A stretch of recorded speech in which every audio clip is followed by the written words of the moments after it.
২০১৩ সালের ৫ মে হেফাজত ইসলামের সমাবেশকে কেন্দ্র করে এদিন রাজধানীর শাপলা চত্বরে সমবেত হয়েছিলেন সংগঠনটির হাজার হাজার নেতাকর্মী, যাদের অধিকাংশই ছিল মাদ্রাসা শিক্ষক, শিক্ষার্থী এবং সাধারণ মুসল্লি। সংবিধানে আল্লাহর উপর পূর্ণ আস্থা ও বিশ্বাস পুনর্স্থাপন সহ ১৩ দফা বাস্তবায়নের দাবিতে এ সমাবেশের আয়োজন করেছিল হেফাজতে ইসলাম। কিন্তু এদিন রাতেই ঘটানো হয় ইতিহাসের বর্বরচিত এক ঘটনা।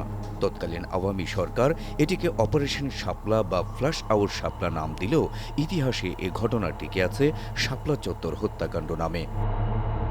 হেফাজতে ইসলামের সেদিনের সমাবেশকে পণ্ড করে দিতে তৎকালীন স্বৈরশাসক লেলিয়ে দিয়েছিল পুলিশ, র্যাব সহ যৌথ বাহিনীকে।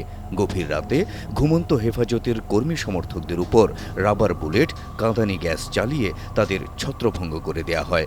তারপর নির্বিচার গুলি চালিয়ে মাত্র ২০ মিনিটে দখল করে নেওয়া হয় শাপলা চত্বর। আর এর মধ্যেই ঝরে পড়ে বেশ কিছু তাজা প্রাণ, যার প্রকৃত সংখ্যা জানা সম্ভব হয়নি আজও। ২০১৩ সালের ৫ মে শাপলা চত্বরে সংঘটিত নারকীয় ঘটনার প্রত্যক্ষ সাক্ষী ছিলেন প্রধান উপদেষ্টা ড. মোহাম্মদ ইউনূসের প্রেস সচিব মোহাম্মদ শফিকুল আলম। গণমাধ্যম কর্মী হওয়ায় সেদিনের ঘটনা কাভার করতে গিয়েছিলেন তিনি। তাই সেদিনের অনেক ঘটনা আজও জ্বলজ্বল করছে তার স্মৃতিপটে। শুক্রবার সকালে রাজধানীর এফডিসিতে ডিবেট ফর ডেমোক্রেসি আয়োজিত এক অনুষ্ঠানে তেমনই কিছু রোমহর্ষক স্মৃতির কথা তুলে ধরেন প্রেস সচিব শফিকুল আলম বলেন, শাপলা চত্বরে হেফাজতের সমাবেশ ও হত্যাকাণ্ডের ঘটনা কাভার করা ছিল আমার সাংবাদিকতা জীবনে এক ভয়ঙ্কর অভিজ্ঞতা।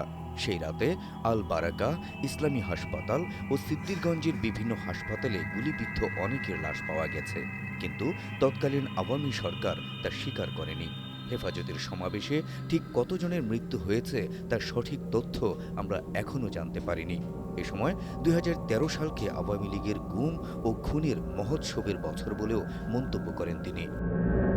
প্রেস সচিব বলেন, ২০১৩ সালে হেফাজতের উপর ক্র্যাকডাউন করে আন্তর্জাতিক সম্প্রদায়ের কাছে সরকার নিজেদের জঙ্গিবাদ বিরোধী প্রমাণের চেষ্টা করেছে, যদিও ভিন্নমত দমনের লক্ষ্যে গুম ও খুন করাই ছিল পতিত সরকারের অন্যতম কৌশল। শফিকুল আলম বলেন, ইন্টারন্যাশনাল হিউম্যান রাইটস গ্রুপগুলো বলে শাপলা চত্বরের ঘটনায় ৬০ থেকে ৬১ জন মারা গেছে, আর হেফাজত বলে এখানে কয়েক হাজার মানুষ মারা গেছে। কোনটা সত্য এটা জানার জন্য আমার মনে হয় হেফাজতের এখানে একটা রোল আছে। হেফাজতের উচিত নিজেরা রিসার্চ করে বলা কতজন মারা গেছে, কারা কারা মারা গেছে। সেদিনের ঘটনা নিয়ে আরও চাঞ্চল্যকর তথ্য দিলেন ডিবেট ফর ডেমোক্রেসির চেয়ারম্যান হাসান আহমেদ চৌধুরী কিরণ। তিনি বলেন, হেফাজতের সমাবেশে যৌথ বাহিনীর অপারেশনের পর শাপলা চত্বরের আশপাশে সাদা পাঞ্জাবি পরা বহু মানুষকে রক্তাক্ত অবস্থায় পড়ে থাকতে দেখা গেছে। লাশগুলো সিটি কর্পোরেশনের ময়লাবাহী গাড়িতে করে বিভিন্ন স্থানে গুম করার তথ্য বিভিন্ন গণমাধ্যমে প্রকাশিত হয়। প্রমাণ সরিয়ে ফেলতে দমকল বাহিনীর সদস্যরা পানি দিয়ে রাস্তায় জমে থাকা রক্ত পরিষ্কার করার কথাও শোনা গিয়েছিল। এই বর্বরচিত হামলার সংবাদ প্রচার করায় বন্ধ করে দেওয়া হয়েছিল দিগন্ত ও ইসলামিক টিভির সম্প্রচার। চৌধুরী কিরণ বলেন, শাপলা চত্বর ট্র্যাজেডির দুদিন পর ৭ ও ৮ মে ভোরে জুরাইন কবরস্থানে হেফাজত কর্মীদের বহু মৃতদেহ দাফন করা হয়।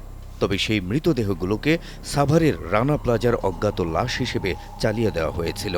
মাদ্রাসার যেসব শিশু কিশোর ও উলামায়ে কেরাম শাপলা চত্বরে হত্যার শিকার হয়েছিলেন, তাদের পরিবার র্যাব পুলিশের ভয়ে গোপনে নিহতদের লাশ দাফন কাফন করতে বাধ্য হয়েছিলেন। এমনকি হত্যার শিকার হওয়া অনেক পরিবারের বিরুদ্ধে মামলা হওয়ায় গ্রেপ্তারের ভয়ে তাদেরকে পালিয়ে থাকতে হয়েছিল বলেও মন্তব্য করেন তিনি। ২৪ পরবর্তী বাংলাদেশে এবার সেই শাপলা চত্বর হত্যাকাণ্ডের মূল হোতাদের বিচারের দাবি উঠেছে। নিরপেক্ষ তদন্ত কমিশন গঠন করে নিহত ও আহতদের তালিকা প্রস্তুত সহ তাদের উপযুক্ত আর্থিক ক্ষতিপূরণ চাওয়া হচ্ছে। দোষীদের শাস্তি নিশ্চিত করা গেলেই ভবিষ্যতে শাপলা চত্বরের মতো ঘটনা ঘটানোর দুঃসাহস করবে না কোনো স্বৈরশাসক, এমনটাই মনে করছেন সংশ্লিষ্টরা। Habib Rasel, NTV online.